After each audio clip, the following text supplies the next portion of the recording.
Allah says in the Quran, "Tell the believing men to lower their gaze from looking at forbidden things and protect their private parts from illegal sexual acts, etc. That is purer for you. Verily, Allah is the all-aware of what they do."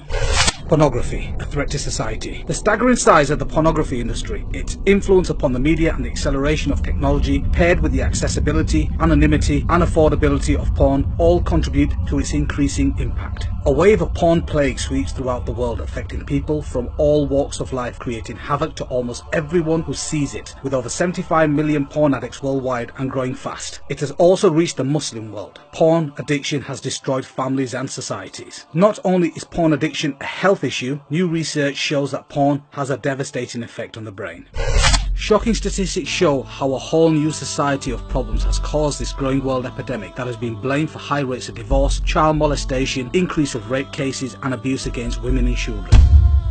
Big business. In 2006, the sex-related entertainment business estimated revenues were just under $13 billion in the US, according to the president of the Adult Video News Media Network. At that time, US porn revenue exceeded the combined revenues of ABC, CBS and NBC. In 2007, global porn revenues were estimated at $20 billion, with $10 billion in the US alone. From 2001 to 2007, internet porn went from a $1 billion a year industry to a $3 billion a year industry in the US. It is estimated both global and US porn revenues have been reduced by 50% between 2007 and 2011 due to the amount of free pornography available online. Porn and the World Wide Web. Every second, $3,075.64 is spent on pornography. Every second, 28,258 people are viewing pornography. Every 39 minutes, a new pornographic video is created in the United States. 35% of all internet downloads are pornographic. 42.7% of the internet users view pornography. 30% of porn addicts are women and 70% are men. 1.5 billion pornographic downloads per month. Over 420 million pornographic pages. Over 13,000 porn movies produced every year. 4.2 million pornographic websites. 68 million daily pornographic search engine requests are related to pornography. 72 million worldwide internet users visit adult sites per month. In the US, internet porn pulls in $2.84 billion a year. The entire worldwide industry is worth $4.9 billion. In the US alone, 40 million Americans are regular visitors to porn sites. Social scientists, clinical psychologists and biologists have begun to clarify some of the social and psychological effects, and neurologists are beginning to delineate the biological mechanisms through which pornography produces its powerful negative effects. Porn effects on family, marital. According to the National Coalition for the Protection of Children and Families 2010, 47% of families in the United States reported that pornography is a problem in their homes. Pornography use increases the marital infidelity rate by more than 300%. 40% of sex addicts lose their spouses. 58% suffer considerable financial loss, and about a third lose their jobs. 68% of divorce cases involve one party meeting a new paramour over the internet, whilst 56% involve one having an obsessive interest in pornography websites. Porn addiction and the child sexual abuses. There is a correlation between online porn and paedophilia. There is an estimated 1 million pornographic videos and or images of children online right now. In addition, child predators often use internet porn to lure in young people. The National Center for Missing and Exploited Children states that almost half of all child predators have child porn on their computers. Search engines get 116,000 queries every day related to child pornography. In 2012, 54% of child sexual abuse websites were hosted in North America. It has also been estimated that there are between 50,000 and 100,000 paedophiles involved in child pornography rings, and 1/3 of them operate within the United States.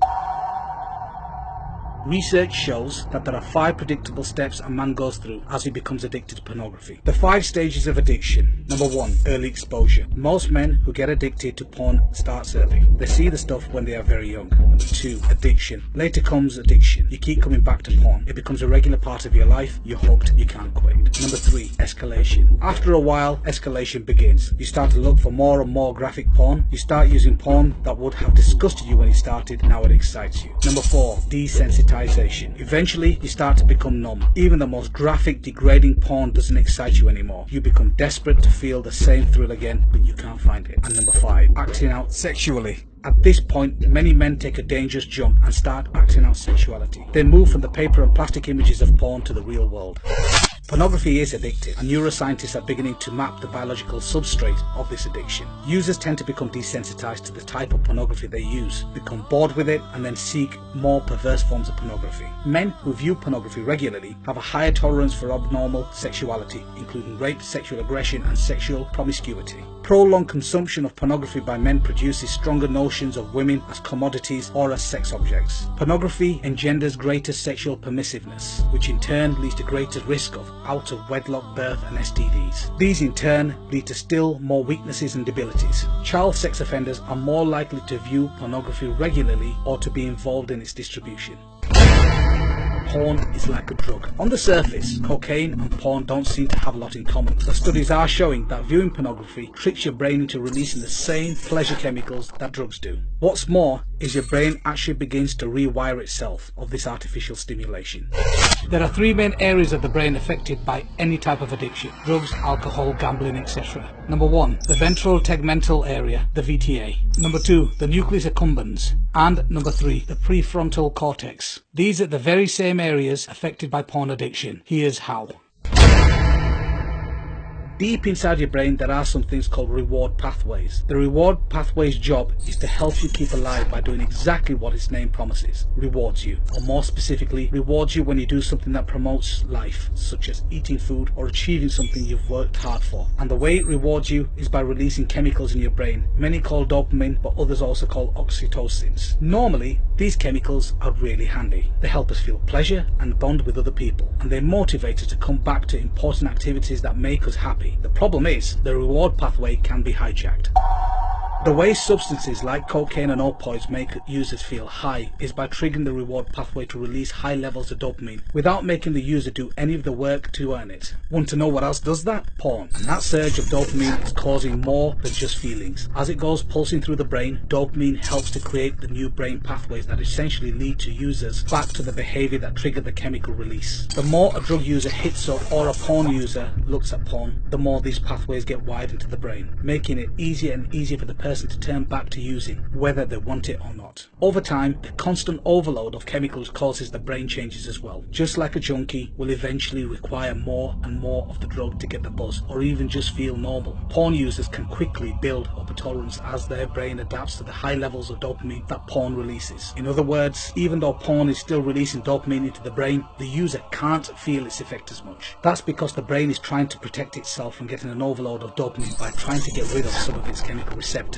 which act like tiny catcher mitts that receive the dopamine released. With fewer receptors, the brain thinks less dopamine is there, and the users don't feel a stronger reaction. As a result, many porn users have to find more porn, find it more often, or even find more extreme versions, or all of three, to generate even more dopamine to feel excited. And once the porn user becomes accustomed to the brain pulsing with these chemicals, trying to cut back on the habit can lead to withdrawal symptoms, just like with drugs. Porn changes the brain. Just like other addictive substances, porn floods the brain with dopamine. That rush of brain chemicals happening over and over again rewires the brain reward pathways, ultimately changing the makeup of the viewer's brain. This can result in an increased appetite for porn. Watching porn lays down new neural pathways in your brain. The more you use, the stronger the neural connections, and the more difficult it is to stop. That doesn't mean you can't stop. You can rebuild these pathways by avoiding pornography and seeking healthy alternatives. Porn is addictive. It wasn't very long ago that doctors and researchers believed that in order for someone to be addictive, it had to involve an outside substance that you can physically put into your body, like cigarettes, alcohol, or drugs. Porn can be addictive because the level of neurochemicals released into the reward pathways. A tolerance could be built to porn, and you could be needing more and more of it in more extreme forms. Porn affects your behaviour. Many porn users used to find themselves getting aroused by things that used to disgust them, or that go against what they think is morally right. And once they start watching extreme and dangerous sex acts, these porn users are being taught that those behaviours are more normal and common than they actually are. Porn users tend to think what they see in porn is normal behaviour, and even expect it from their partners. Habitual users have more accepting attitudes to violence and report feeling less empathy for rape victims.